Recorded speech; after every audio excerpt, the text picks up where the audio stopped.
पहले तस्वीरें जरा देखिए आप। प्रधानमंत्री नरेंद्र मोदी बीजेपी दफ्तर पहुंच चुके हैं। ये बीजेपी दफ्तर में घुसता हुआ उनका काफिला, पत्रकारों की आमद वहां हो चुकी है। बड़ी संख्या में बीजेपी कार्यकर्ता भी वहां पर पहुंचे हुए हैं और एक रवायत की तरह प्रधानमंत्री नरेंद्र मोदी विधानसभा चुनाव के नतीजे घोषित होने के बाद आप देखिए जरा स्वागत की तैयारियां होनी शुरू हो चुकी हैं।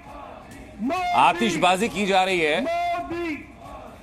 और पीछे से आप मोदी मोदी के नारे सुन रहे हैं। वो नारे इसलिए भी क्योंकि बीजेपी ने कोई और चेहरा प्रोजेक्ट नहीं किया, बल्कि दिल्ली के अंदर प्रचार के लिए कोई भी बैनर हो, कोई भी पोस्टर हो, कोई भी पैम्पलेट हो, प्रधानमंत्री नरेंद्र मोदी के चेहरे को आगे रख के चुनाव लड़ा गया। और ये बात तय मानी गई, जो जानकारी इसके पहले बता रहे थे कि 2019 का लोकसभा चुनाव, 2020 का विधानसभा चुनाव, उसके बाद 2024 का लोकसभा चुनाव और रेट्रोस्पेक्शन में 2014 का लोकसभा चुनाव और 15 का विधानसभा चुनाव दिल्ली का। इन लोकसभा विधानसभा चुनाव में अमूमन बीजेपी के बीच में जो वोट मार्जिन रहता था लोकसभा और विधानसभा के में मिले वोट को लेकर, वो लगभग 18 से 19% था।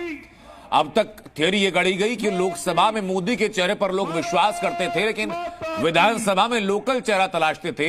लेकिन अब बीजेपी ने साबित किया कि जो मोदी मैजिक जिसके ऊपर बीजेपी हमेशा चुनाव लड़ती आती है, वो मोदी मैजिक दिल्ली में भी कारगर साबित हुआ।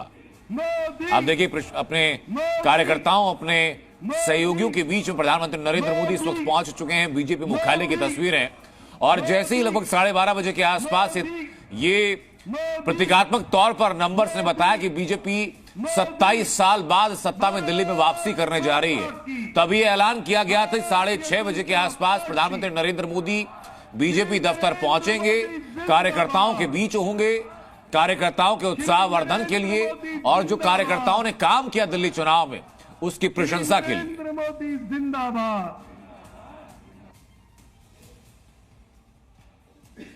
बीजेपी का वोट मार्जिन इस बार अप्रत्याशित रूप से बढ़ा है। पिछली दफा लगभग 34-35% के आसपास से अब लगभग 45% के आसपास में बीजेपी का वोट